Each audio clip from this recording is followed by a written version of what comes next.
Hello students, this is doctor Nirmalanshu here. So अभी हम state से मैटर पढ़ रहे हैं।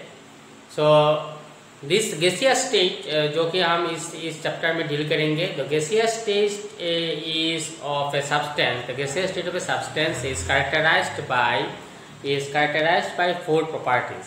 That is the gaseous state is characterised by four properties, that is temperature, pressure, volume and mass okay, small m. Okay, now these properties have correlation between themselves. These properties have correlation, इनके बीच में एक relation होता है। इनके बीच में ये चार property से गैसियस स्टेट को हम जानते हैं। इस चार प्रॉपर्टीज में एक कोरिलेशन होता है। क्या रिलेशन होता है, कैसे होता है?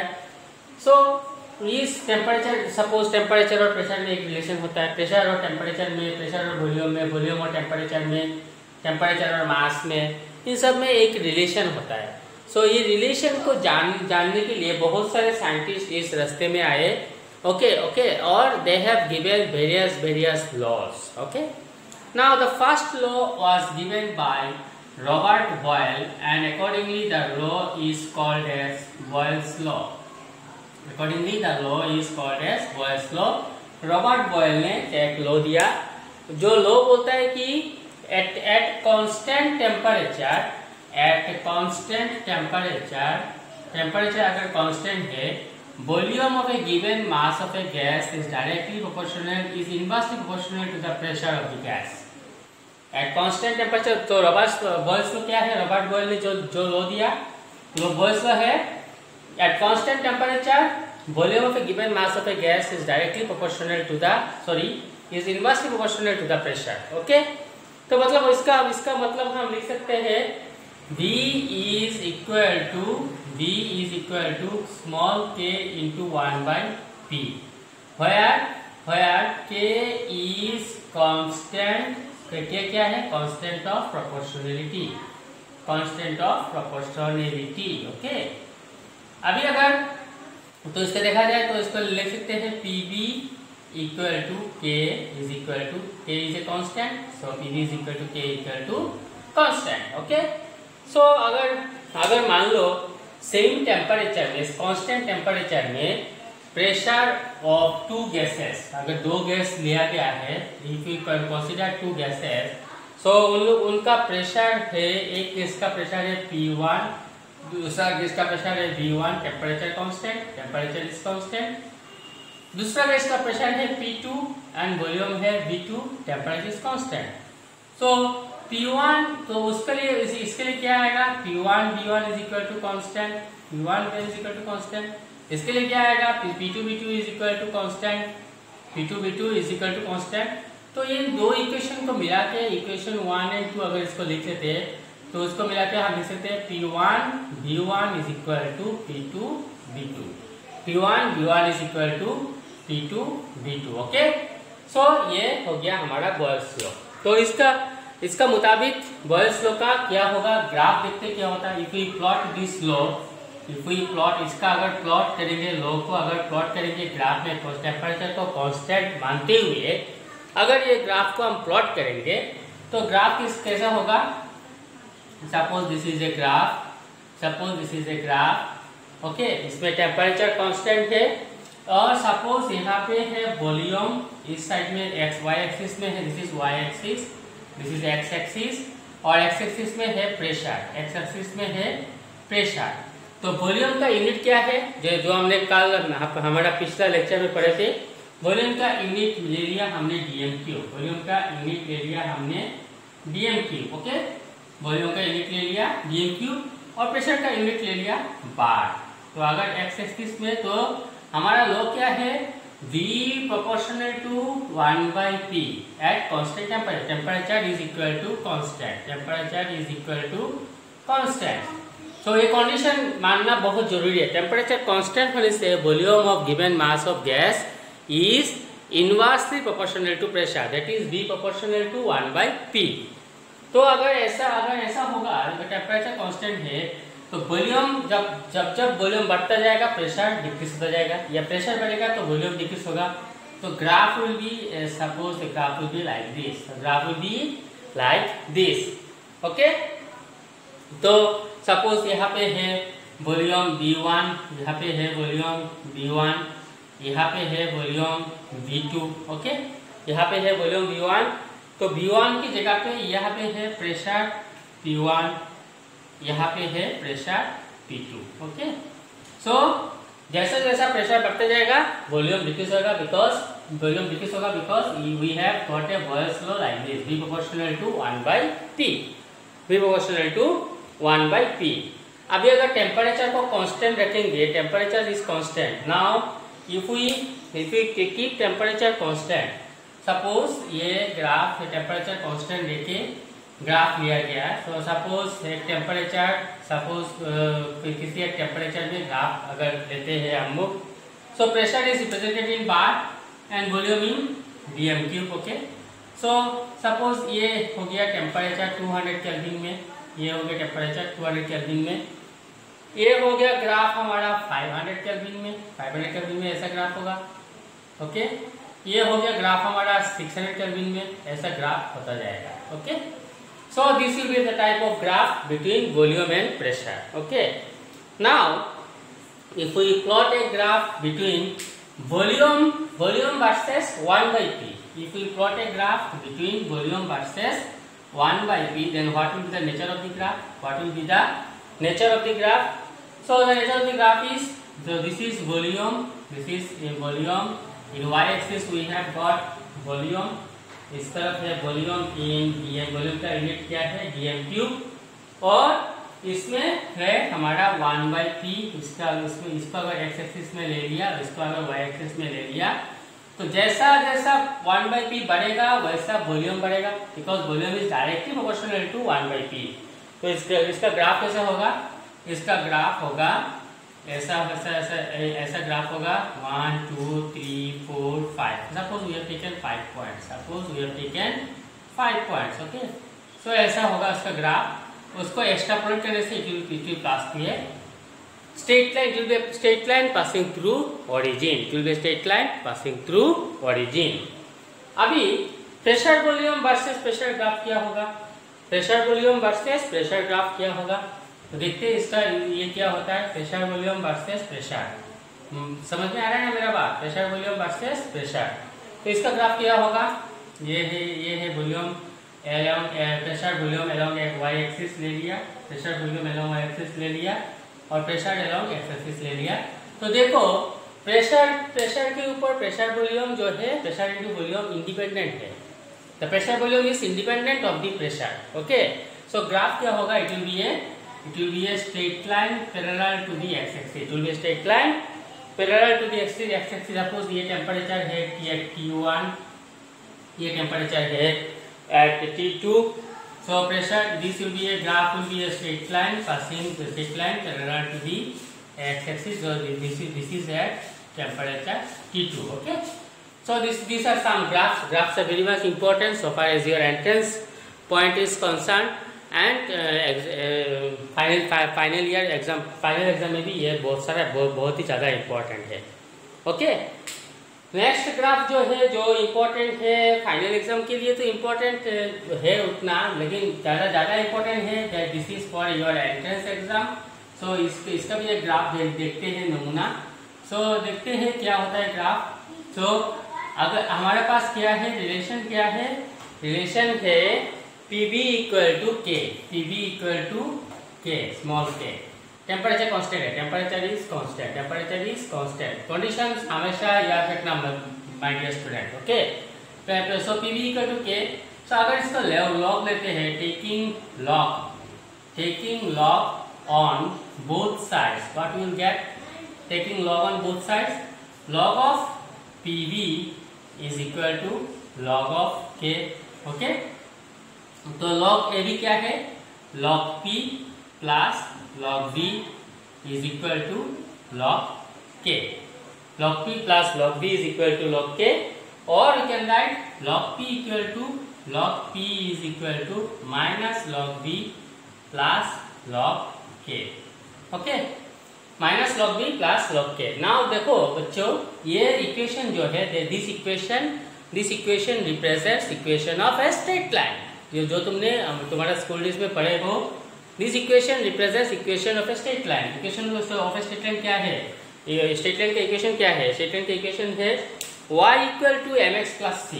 y इक्वल टू, इसको मैं डिफरेंट कलर से लिख रहा हूँ, y equal to mx plus c।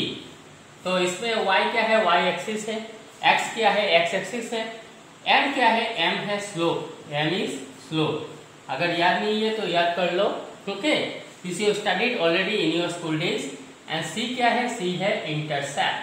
c is nothing but it is intercept. So this equation represents equation of straight line।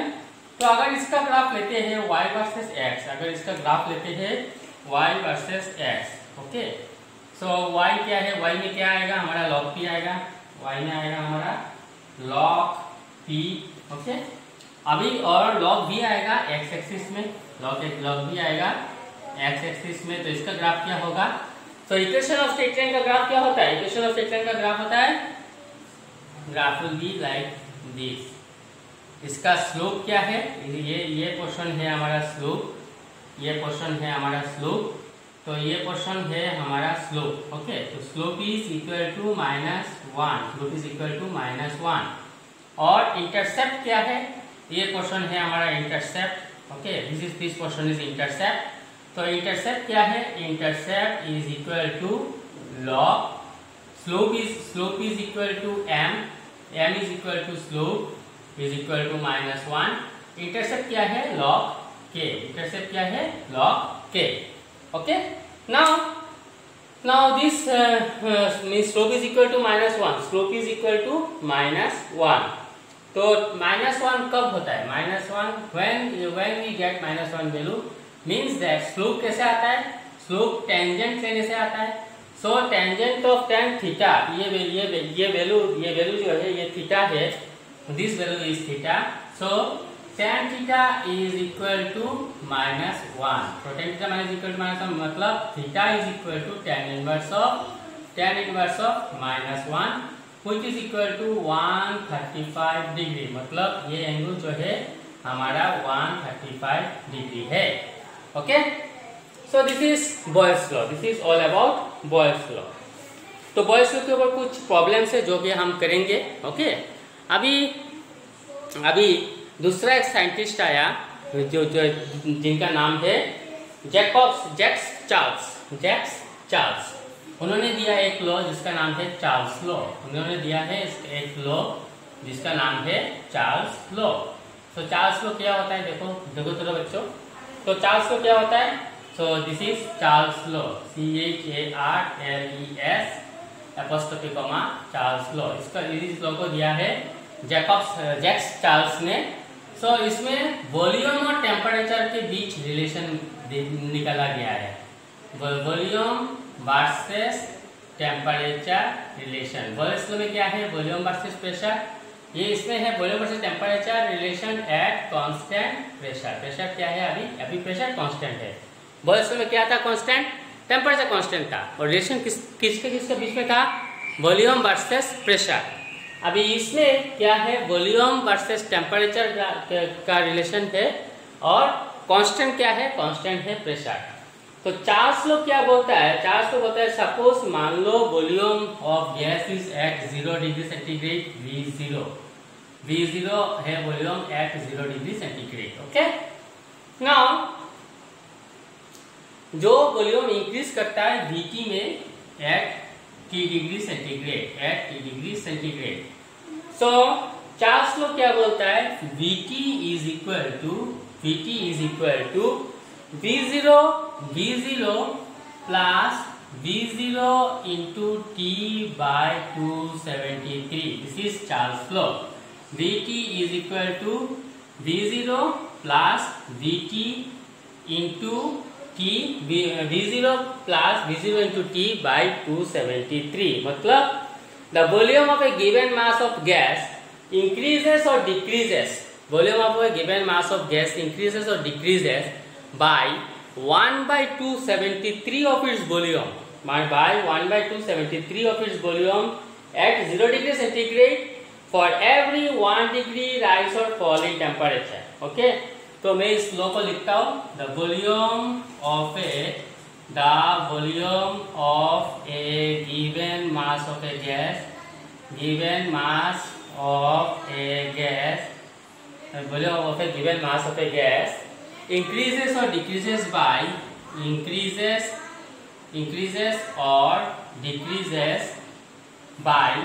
1/273 of its volume at 0 degree centigrade for every 1 degree rise or fall in temperature. For every 1 degree rise or fall in temperature, provided pressure is constant.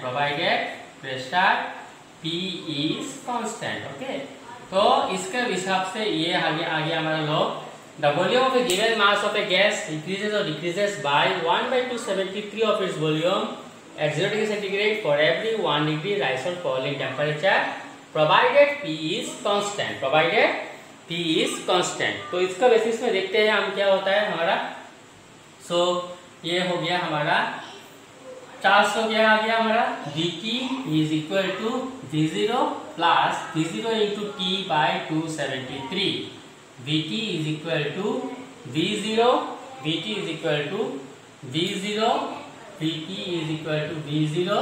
plus v0 into t by 273. अभी volume क्या है, volume है 1 degree centigrade में. Okay, now volume at 1 degree centigrade मतलब V1 is equal to V0 plus V0 into 1 by 273. Okay, V0 plus V0 into 1 by 273. अभी volume at 10 degree centigrade में क्या होगा, volume at 10 is equal to V0 plus V0 into 10 by 273. अभी volume at 100 degree centigrade में क्या होगा, V100 is equal to V0 plus V0 into 100 by 273. अभी minus में जाएंगे, वॉल्यूम एट -1 डिग्री सेंटीग्रेड में क्या होगा.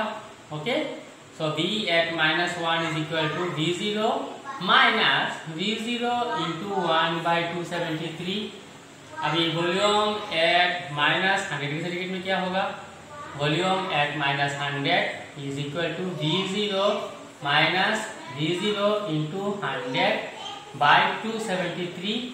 अभी वॉल्यूम एट -273 में क्या होगा, that is volume at -273 is equal to V0 minus V0 into 273 divided by 273 is equal to क्या आ जाएगा हमारा, फिर वॉल्यूम इंटू क्या आ जाएगा हमारा, यह आ जाएगा 273. तो यहाँ पे 273 V0 minus 273 V0 is equal to 0. मतलब क्या है, at -273 degree centigrade, volume of gas becomes 0. मतलब गैस का वॉल्यूम 0 हो जाता है. At -273 degree centigrade the volume of gas becomes 0 and that temperature -273 degree centigrade is called as absolute temperature. This temperature -273 degree centigrade is called as absolute temperature. Okay, absolute temperature. So very important question so far as your final exam is concerned. What is absolute temperature? It is the temperature at which volume of gas ceases to exist. It is the temperature at which volume of gas becomes 0 at constant pressure. Okay, so it is the temperature at which volume of gas becomes 0. Okay, so this temperature is called absolute temperature. इसका अगर अभी हम graph plot करेंगे, suppose ये हो गया हमारा graph, graph हो गया. तो देखते हैं ग्राफ कैसा होता है. ओके, सो ये हो गया हमारा ग्राफ इसमें ले लिया, इस तरफ ले लिया हमने टेम्परेचर और इस तरफ ले लिया हमने वॉल्यूम। तो सो this is around temperature, okay. So this is temperature and this is temperature in degree centigrade, okay, and this is volume in dm cube, okay, volume in dm cube. तो यहाँ पे 0 है, यहाँ पे 0 है, यहाँ पे 1 है, यहाँ पे 10 है, यहाँ पे 100 है, यहाँ पे 273 है। माइनस साइड में जाएंगे तो यहाँ पे -1 है, -10 है, इस तरफ -100 है, इस तरफ -273 है, ओके। सो अगर टेम्परेचर बढ़ाते जाएंगे तो क्या होगा, वॉल्यूम ऐसा बढ़ता जाएगा, वॉल्यूम ऐसा बढ़ता जाएगा, ओके। सो वॉल्यूम ऐसा बढ़ता जाएगा। तो अगर टेम्परेचर बढ़ाते जाएंगे तो ग्राफ मिलेगा हमको ऐसा कुछ, समथिंग लाइक दिस। इसको अगर हम एक्सट्रापोलेट करेंगे तो it will give you the absolute temperature, means the this temperature at -273 degrees centigrade, the volume of gas is becoming 0, means the gas ceases to exist at this temperature, and this temperature is called absolute temperature, means the gas ceases to exist at this temperature, okay। अभी alternative form है Charles law का। अभी alternative form क्या है Charles law का, देखते हैं हम ऑल्टरनेटिव फॉर्म। सो चार्ल्स लॉ का ऑल्टरनेटिव फॉर्म क्या है? सो चार्ल्स लॉ का ऑल्टरनेटिव फॉर्म देखो क्या होता है बच्चों। सो चार्ल्स लॉ क्या है, Vt equal to V0 plus V0 into T by 273, okay. So Charles law है Vt is equal to V0 plus V0 into T by 273, which implies Vt is equal to 273 V0 plus V0 into T by 273 is equal to, which implies Vt is equal to क्या होगा, V0 into T plus 273 degree centigrade by 273। अभी हमने कल पढ़ा था T plus 273 को Lord kelvin ने क्या बोला है, T Kelvin, capital T Kelvin. Now T plus 273 is equal to T Kelvin. T plus 273 is equal to T Kelvin and 273 को ले लिया हमने T0। तो ये क्या हो जाएगा, Vt is equal to V0 into T by 273, okay. तो क्या हो जाएगा, ये हो जाएगा हमारा 273 क्या है, Vt is equal to V0 into T by T0, okay. तो Vt by T is equal to Vt by V0 is equal to T by T0, which implies we can write Vt by V0 is equal to T by T0, okay। This means that we can say that V by T is equal to constant, V by T is equal to constant, okay, or we can say that V is proportional to T and वो क्या है, at constant pressure में। ये सब हो रहा है at constant pressure में हो रहा है, ये सब कुछ हो रहा है प्रेशर कांस्टेंट में, okay.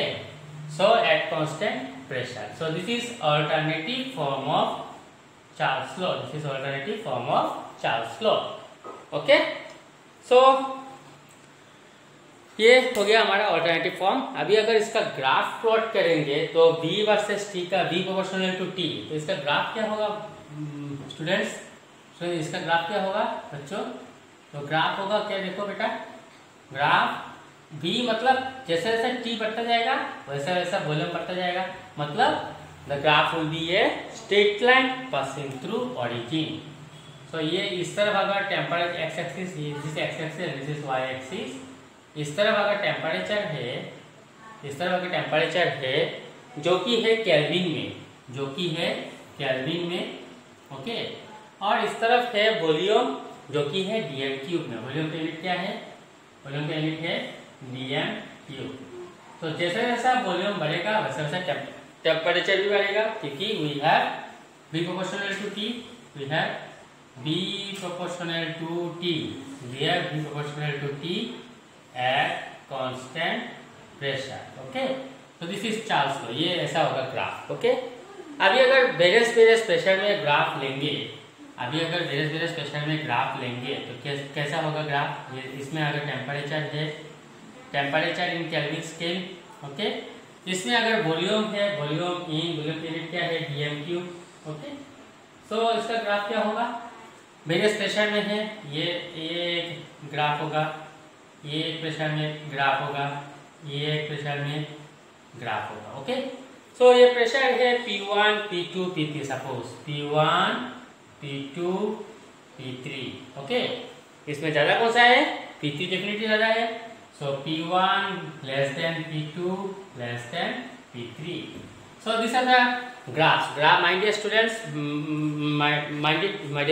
that graph is very important. Who are going to attempt IIT JEE means हो या advanced हो, graph is very important. And who is going to attempt NEET, these laws are very important. Okay, and both these are important in your final exam also. Okay, सो ये graph, that is why मैं इंफोसिस कर रहा हूँ graph के ऊपर, क्योंकि IIT JEE exam में this graphs are very important. Okay, so मैं इसीलिए मैं इंफोसाइज कर रहा हूँ ग्राफ में.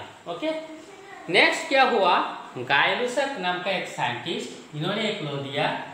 नेक्स्ट क्या हुआ? गाय-लुसाक नाम का एक scientist, that he has given a law which correlates pressure with temperature at constant volume. So next is Guy-Lussac's law. Guy-Lussac's law. So ये क्या देगा हमको? Pressure versus temperature at constant volume. This law gives us this gas law. ये सब law को हम बोलते हैं कि एक इकट्ठा बोलते हैं, क्या बोलते हैं? Gas law. Okay, because these laws are giving the correlation between the properties of gases, various properties of gases. The properties of gases क्या है? 4 property है: temperature, pressure, volume and mass. So these laws are giving the correlation between the properties of gases. That is why these laws are also called gas laws. तो Guy-Lussac's law क्या बोलता है? At constant volume, pressure is directly proportional to temperature. At constant volume. तो इसका मतलब क्या है? P by T. P is directly proportional to temperature, or you can write it as P is equal to K into T. P is equal to K into T. Okay, or you can write P by T is equal to K equal to constant. Okay.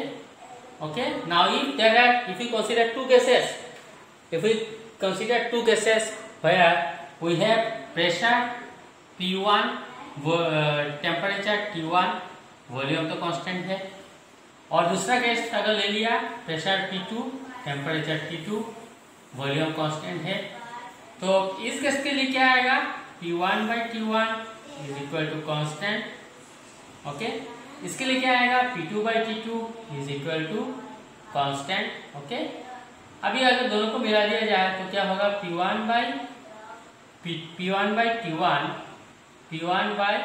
T1 is equal to P2 by T2. This is Guy-Lussac's law. तो Guy-Lussac's law, Charles law और Boyle's law को लेके बहुत सारा relation हमने देखा है. Next देखेंगे एक लॉ आता है एवोगैड्रोस लॉ. Amadeo Avogadro एक साइंटिस्ट थे, who has given gas laws, who has given another law for gas, so that is named as Avogadro's law.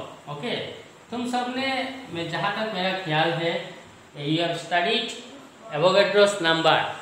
1 mole is equal to Avogadro's number क्या है? 6.022 into 10 to the power 23 molecules. 1 mole is equal to, जिसको हम Avogadro number बोलते हैं, 1 mole is equal to 6.022 into 10 to the power 23 molecules. Okay, इसको हम बोलते हैं एवोगैड्रो नंबर, तो इसको हम NAV बोलते हैं. So that Avogadro has given a law. Avogadro का नाम क्या था? एवोगैड्रो का नाम था Amadeo Avogadro. So Avogadro has given that equal volumes of all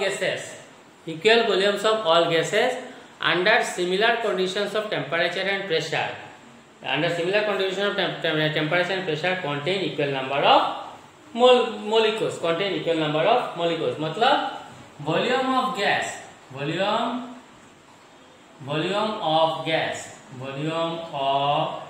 gas means V is proportional to number of molecules. Equal number of molecules contain equal number of molecules.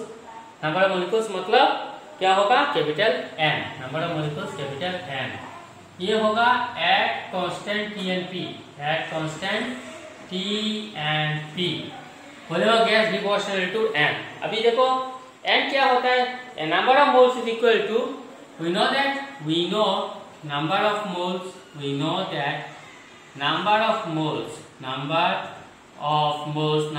हम कैसे करते हैं? रिप्रेजेंट स्मॉल n से. Number of moles is equal to number of molecules by Avogadro's number. Number of molecules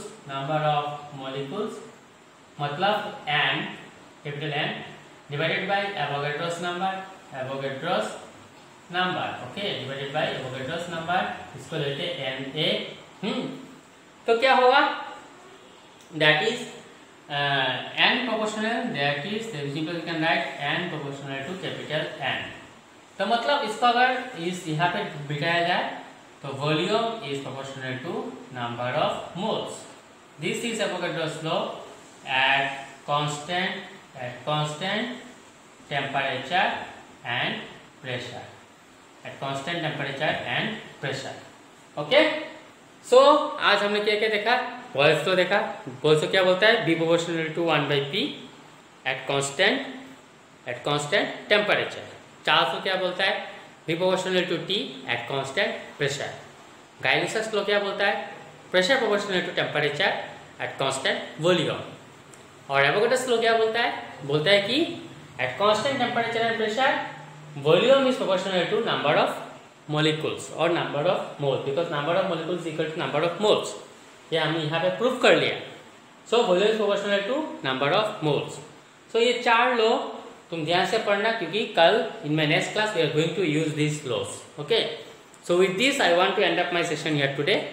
thank you very much my dear students. And one thing again and again I am saying you, please whatever you study in full concentration and sincerely. Okay, so that you will come out with a brilliant colors. So with this I am ending here. Thank you very much my dear students for your patience hearing. Thank you.